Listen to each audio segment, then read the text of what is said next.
Сегодня я буду рассказывать о вампирах. Ой! Вампиры страшные, они живут на кладбище. Кроме того, я буду затрагивать некоторые аспекты истории и истории медицины, которые могут показаться неприятными и даже пугающими для некоторых слушателей. Поэтому, если вы чувствуете, что ваше эмоциональное состояние сейчас не позволяет вам получать удовольствие от подобных рассказов, может быть, вам лучше пропустить сегодняшнее видео. Я дам внизу ссылки на другие мои ролики с менее неприятными сюжетами. Но если вы решили остаться, смотрите дальше под вашу ответственность. И ни в коем случае не выходите ночью на болото, когда силы зла властвуют безраздельно.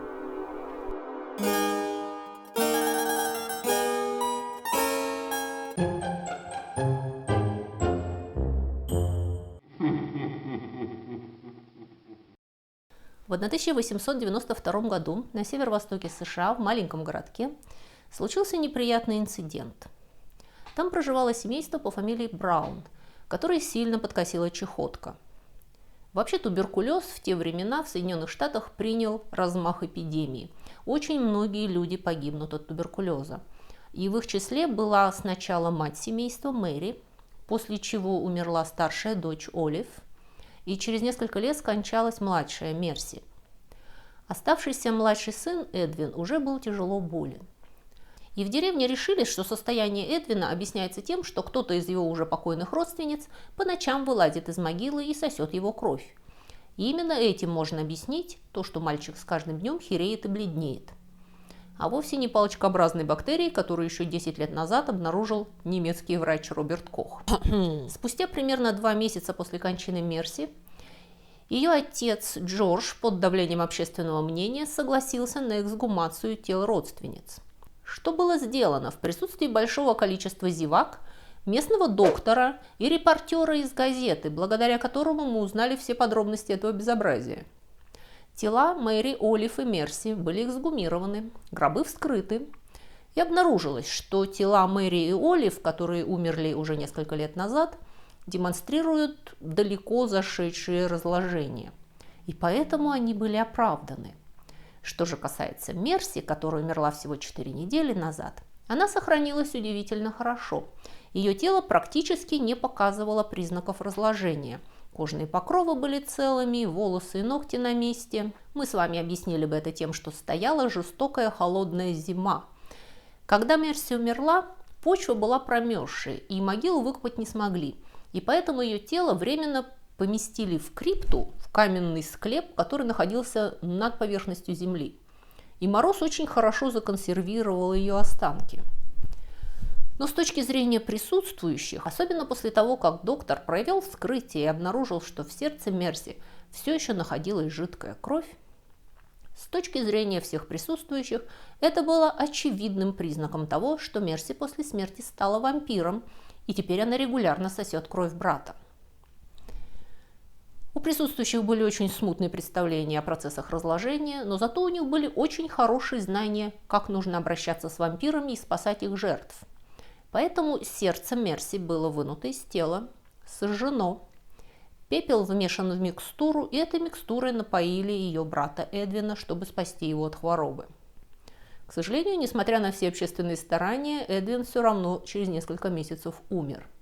А вся эта история попала в газеты, а газеты попали в руки писателя Брэма Стокера, который использовал историю Мерси Браун в качестве одного из источников при создании его книги о Дракуле. История Мерси Браун была последней, но далеко не первой. Задокументировано по меньшей мере 12 случаев, когда в XIX веке в цивилизованной стране Соединенных Штатах люди всерьез поддавались вампирской панике, эксгумировали тела умерших и протыкали их колом или вырезали у них сердце. До сих пор во всей стране периодически обнаруживают старые кладбища, на которых один из покойников лежит не так, как другие. К примеру, на его могилу навалена тяжелая каменная плита, чтобы он не мог выбраться из-под земли. Или что все его кости разъединены, голова отделена от тела, все кости собраны в кучку, опять же, чтобы помешать ему выбраться из могилы и начать сосать кровь односельчан. Напоминаю вам, что разговор идет о времени, когда уже изобрели электрическую лампочку, изобрели кино, вовсю пользуются телеграфом. Скоро проведут электричество в дома. Это не средние века, это конец XIX века в США. Как так получилось, что в цивилизованной стране люди настолько поддались истерии и начали верить в вампиров? Вернемся в не такое уж далекое прошлое. Классический европейский образ вампира, очень хорошо знакомый нам по книгам и кино, складывался в течение нескольких столетий под влиянием нескольких культурных традиций. На самом деле в фольклоре многих народов по всему земному шару присутствуют предания о каких-то злых мертвецах, которые сосут кровь у живых. От Японии до Южной Америки люди верили в духов или каких-то малых богов языческого пантеона, или в демонов, которые вселяются в мертвые тела и тому подобное. Это были такие своеобразные предания о протовампирах. Люди по всему миру беспокоились, что умершие не умерли до конца, что они не могут спокойно лежать в своих могилах, что они перешли на сторону зла и стали врагами жизни. Это было вызвано, во-первых, естественным страхом людей перед смертью, а во-вторых, по всей видимости, тем, что способы установления смерти до самого конца XIX века были, мягко говоря, несовершенными. Массовые страхи быть похороненными живым, распространившиеся в викторианское время как в Европе, так и в Америке, строго говоря, имели под собой некоторые основания. Эдгар По, в чьих рассказах периодически используется эта тема, не сам это придумал. Очень многие его современники всерьез боялись быть похороненными заживо. Некто Ти Монтгомери утверждал, что не менее 2% людей хоронятся раньше времени. Но, правда, он был директором похоронного бюро, и он втыривал своим потребителям так называемые безопасные гробы. То есть гробы, которые были снабжены устройствами на случай, если окажется, что вы очнетесь под землей, и вы могли бы позвать на помощь. Потому что эти истории не просто передавались из уст в уста, они периодически попадали в газеты. Рассказывали о случаях, когда люди очнулись во время бальзамирования, как минимум 2 случая. Истории о том, как похоронная процессия нечаянно уронила гроб, крышка отлетела и выяснилось, что дорогой покойник не вполне покоен. Кроме того, как мы теперь знаем по истории с Мерси Браун, эксгумации были не так уж редки, хотя по большей части они были незаконными. Людей выкапывали и обнаруживали, что мертвые тела не разложились так, как ожидалось, по разным причинам. Гробокопатели периодически натыкались или на людей, которые еще не умерли, или на ужасные следы того, что человек просыпался в гробу. Крышки гроба исцарапаны изнутри ногтями и тому подобное. Почему люди выкапывали гробы? По 2 причинам. Во-первых, это были просто воры, которые воровали драгоценности с тел. Или это были люди, которые профессионально поставляли тела в анатомички. Это отдельная история. Медицина очень долгое время развивалась вопреки существовавшему законодательству. В любом случае, рассказы этих людей тоже подстегивали общественную панику. И к XIX веку легенды о вампирах и страхе быть похороненными заживо уже подпитывали друг друга. И поскольку люди периодически выкапывали мертвых, например, чтобы посмотреть, не превратились ли они в вампиров, и периодически обнаруживали тела недостаточно разложившимися, то далее, в зависимости от ваших предпочтений, вы только подтверждали свой страх быть похороненным заживо или свой страх перед вампирами. И поэтому в одних местах людям в гроб протягивали веревочку от колокольчика, а в других местах их хоронили с серпом поперек шеи или с гигантским булыжником, засунутым в рот. В принципе, все это происходило от одного и того же страха, что люди под землей не вполне мертвы. Викторианцы вообще жили в постоянном страхе, при этом у них даже не было интернета. Массовые эпидемии, прокатывавшиеся по миру в тот момент и уносившие сотни тысяч, а иногда миллионы жизней, тоже подбрасывали топливо в эти страхи. Во-первых, потому что они приводили к массовым, поспешным и иногда в прямом смысле слова преждевременным захоронениям. А во-вторых, потому что каждый раз, когда случалась серия внезапных загадочных смертей, люди начинали подозревать действие какой-то сверхъестественной злой силы. Вампиры всегда несли с собой мор. То же самое делали ведьмы, то же самое делал Сглаз. И поэтому будет совершенно логичным искать корни легенды о вампире в истории совершенно реальных эпидемий.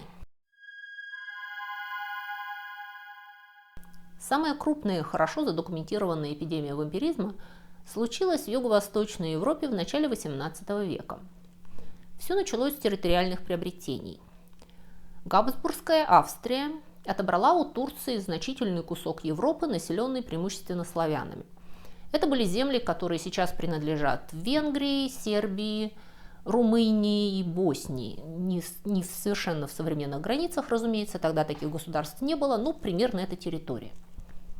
Так вот, после того, как упоение победы над неверными поостыло, австрийские власти стали замечать, что их новые подданные с энтузиазмом эксгумируют тела недавно похороненных людей, после чего подвергают их очень живописным надругательствам и объясняют это страхом перед вампирами. И австрийское руководство начало посылать на места представителей администрации, чтобы они разобрались, что там вообще происходит. Напоминаю вам, что слово «вампир» в те времена еще не было общеупотребительным. Это слово как раз в то время заимствовано из сербского. Вообще происхождение слова «вампир» все еще дискутируется. Мы не знаем точно, откуда оно взялось. Весьма вероятно, что слово «вампир» и русское слово «упырь» родственные, и они происходят от одного протославянского корня, который означает что-то летающее. Но также есть версия, что сербы позаимствовали это слово из турецкого языка. Это искаженное турецкое слово, которое означает «ведьму». Это другая версия, мы не знаем точно.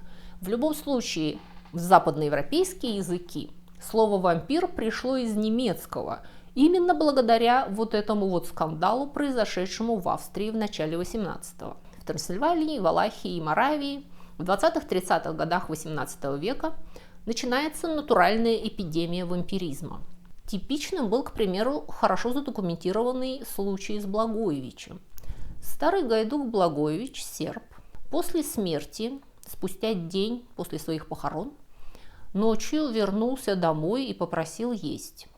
Перепуганная родня отказала, после чего он накинулся на своего сына, начал кусать его и пить его кровь. И после этого в течение недели еще 9 односельчан умерло загадочной смертью. И все были уверены, что это дело рук Благоевича, который после смерти стал вампиром. И насмерть перепуганные селяне откопали его гроб и на глазах ошалевших представителей австрийской администрации проткнули тело Благоевича колом. После чего, по уверениям присутствующих, из тела вытекло очень много жидкой крови, что убедило всех, что Благоевич, разумеется, стал вампиром, и его тело сожгли. Эта история попала в официальные отчеты, которые тоже нашли свою дорогу в газеты. И это была не единственная история. Это происходило несколько раз в разных местах. И в какой-то момент эта истерия выплеснулась за пределы Австрии, и вампиров начали находить во Франции, их начали находить в Германии. Повсюду сельчане тыкали колами в недавно скончавшихся родственников. В конце концов, императрица Мария Терезия отправила своего личного врача, Герарда ван Свитена, расследовать всю эту историю и объяснить ей раз и навсегда, существуют ли на самом деле вампиры или это просто предрассудки диких селян.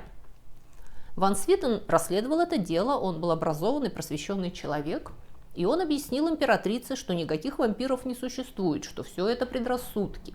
После чего Мария Терезия издала специальный указ, запрещающий осквернять могилы под предлогом борьбы с вампирами. Но было уже поздно, Валахия и Трансильвания стали в глазах всей Европы главным местом распространения вампиров. Почему именно эта территория? Почему именно Юго-Восточная Европа?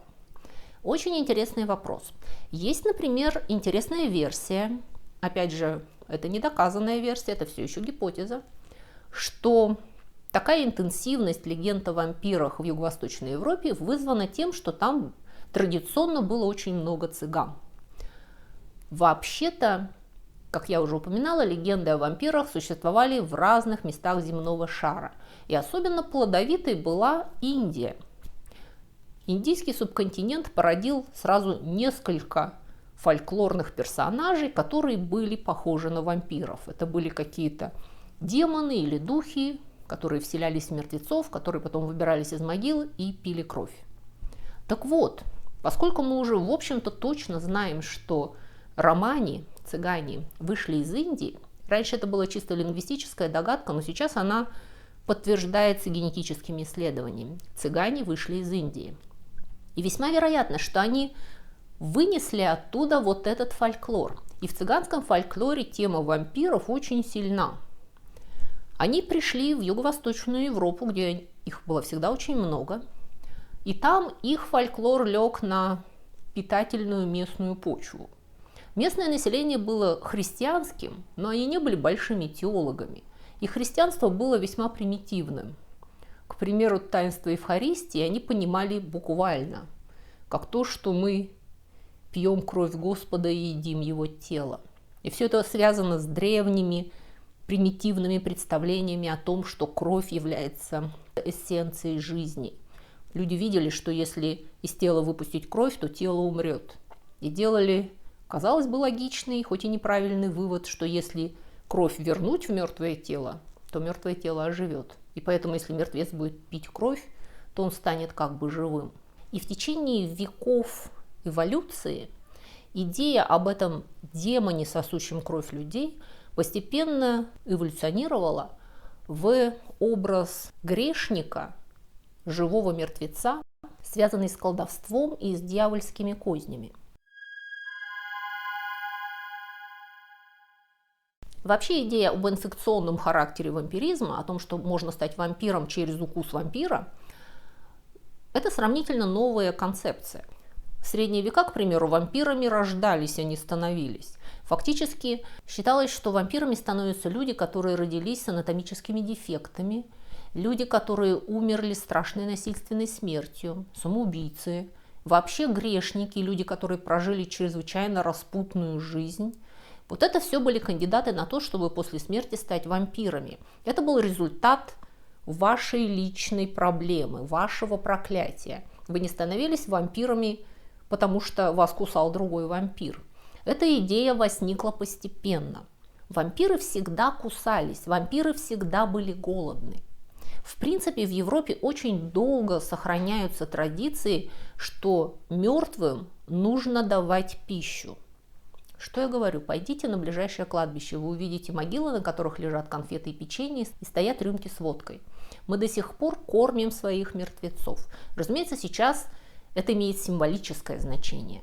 Но в древности люди подходили к этому, в общем-то, вполне буквально. Они считали, что мертвые в некотором смысле все еще нуждаются в пище.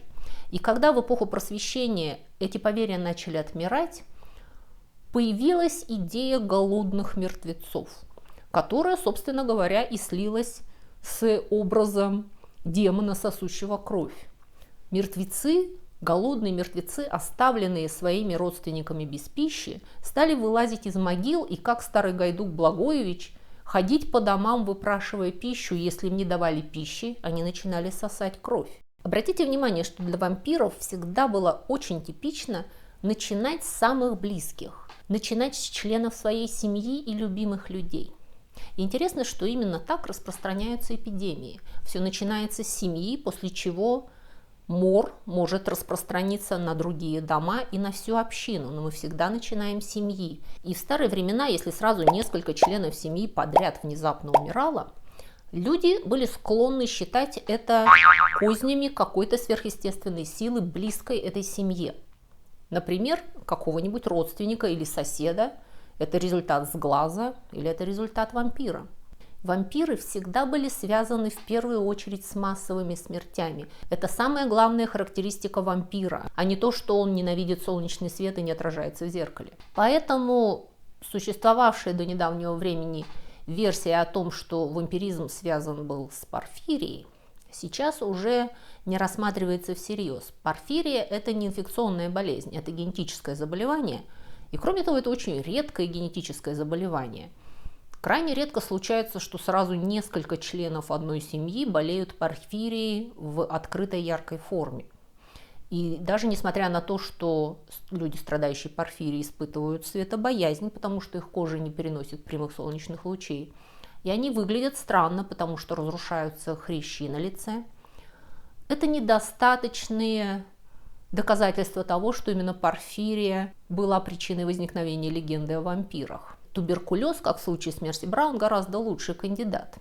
Больные туберкулезом, чехоткой, как его называли, совершенно не зря, или в английском языке он называется consumption, от слова поглощать или пожирать, потому что болезнь пожирает человека. Страдающие туберкулезом постепенно теряют силы, они становятся все более бледными, все более слабыми. Кажется, что из них выпивают жизнь. А на поздних стадиях болезни у них начинается бред, они начинают чувствовать себя очень плохо, особенно ночью, они кашляют кровью. И такие больные, видимо, по ночам слонялись по домам в бреду, с кровью на губах, пугая родственников и слуг.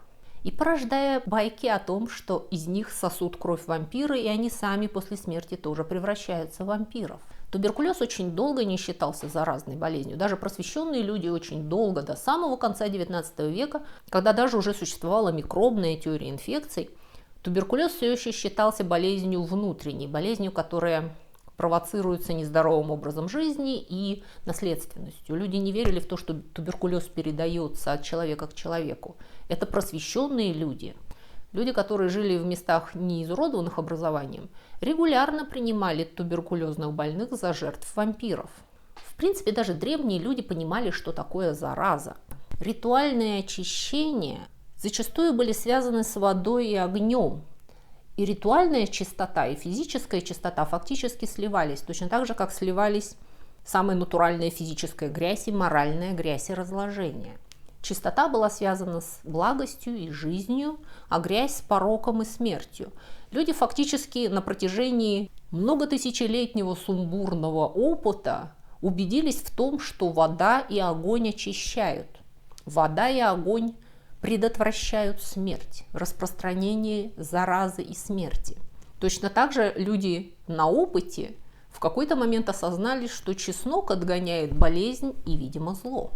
Связь заразы и зла вообще очень древняя. Книга Альбера Камю «Чума» – это фактически одна большая метафора того, что моральное разложение распространяется в обществе как зараза. Интересно, что то, что вампиры боятся святой воды, заставило некоторых ученых думать, что, может быть, вампиры боялись любой воды. Существует теория, что эпидемический вампиризм был на самом деле результатом прокатывавшихся по Европе эпидемий бешенства. И то, что в XVIII и XIX веках по Европе прокатывались эпидемии бешенства, это доказанный факт. Так вот, обратите внимание, вампиризм передается через укус. Больные люди демонстрируют водобоязнь, демонстрируют светобоязнь и ведут себя неадекватно и буйно. В принципе, это симптомы бешенства. Интересно, что к XVIII-XIX веку вампиризм и оборотничество начинают сливаться. Фактически оборотни, вервольфы и вампиры начинают обмениваться качествами. И вампиры приобретают умение обращаться в животных. И в каких животных они обращаются? В первую очередь в летучих мышей, волков и собак. И это те животные, которые по преимуществу разносили бешенство. Интересно также то, что мы все знаем, что вампиром и вервольфом не становятся сразу. Имеется некоторый латентный период, когда в человеке вызревают чудовища. И, как правило, человек окончательно превращается в вампира или вервольфа только на следующую полную луну. То есть на это требуется 2-3 недели. И это, в общем-то, типичный инкубационный период бешенства у людей. Подытоживая, трансильванские вампиры XVIII века не были элегантными аристократами с исключительными способностями к гипнозу. Это были несчастные люди, которые потеряли человеческий облик и бессмертную душу и опустились до состояния диких зверей. Вампиры не были привлекательными, это абсолютно новая концепция. Вампиры были отвратительны. Это были ходячие мертвецы, разлагающиеся трупы, раздутые от выпитой крови, как бурдюки, от которых отвратительно пахло. Чтобы вампир превратился в эротический символ 2 столетий, потребовались усилия сразу нескольких писателей-романтиков. Постепенно в Европе складывается идея связи вампира с проклятием. Вампир становится не просто жертвой, он становится человеком, который сделал неправильный моральный выбор. Он выбрал телесное бессмертие, но за это он отказался от бессмертной души. Он разорвал свою связь с Богом, он проклят и обречен на ад. После того, как его полужизнь на земле закончится, когда его в конце концов уничтожат, он непременно отправится в ад, потому что он проклят. И на этом начинает настраиваться история о влюбленном вампире. О вампире, который терзается моральной дилеммой. С одной стороны, он одержим жаждой крови, а также ему хочется приблизить к себе свой предмет страсти, сделать его таким же, как он, тоже сделать его вампиром. С другой стороны, он хочет пощадить свой предмет. Он хочет, во-первых, не лишать его жизни, а во-вторых, не лишать его бессмертной души, не обрекать на участь, которая хуже смерти. Естественно, что трансильванские деревенские вампиры не терзались вот этими моральными проблемами. Они пили кровь у людей и животных, у них не было свободы воли, они не бунтовали против Бога. Они были олицетворением беспомощности человека перед страшными разрушительными силами природы. Сейчас мы видим вампиров преимущественно атрибут Хэллоуина. Но нам полезно помнить, что этот китчевый образ, иногда он гламурный, сексуальный, иногда он пародийный, на самом деле скрывает в себе болезненную страницу истории. Память о мучительном страхе смерти, ужасе перед непостижимыми тайнами природы, беспомощность и боль. История вампиров – это история тщетных попыток людей защитить себя и своих близких от болезни и смерти. История вампиров – это не история любви. Это история давно забытых эпидемий. На сегодня у меня все. Если вам понравился этот ролик, не забудьте поставить лайк и подписаться на мой канал. Спасибо всем, кто поддерживает этот канал через Boosty и Patreon. Всего вам доброго. До свидания.